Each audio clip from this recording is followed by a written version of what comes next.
everyone and welcome back to Emkin Gardening. In the last video we detailed how we do our perennial cleanups throughout our flower beds, and in this one we're going to continue tackling the flower beds. So it's going to be a short sweet video. You're going to see how we cut back all of our perennials in our flower beds, how we fertilize. Again, we are using Espoma's plant tone today to fertilize. So we'll just go through all of the different beds on the front yard and you can see kind of like a sped up version of how we clean up our flower beds. Let's go!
Alright, so as you can tell, that took us 2 days to do.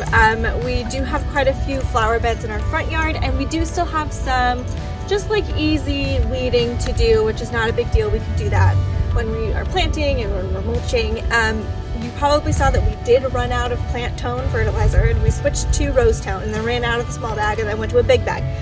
That's totally fine. They're both slow release. They're all slow release fertilizer, so they should be good.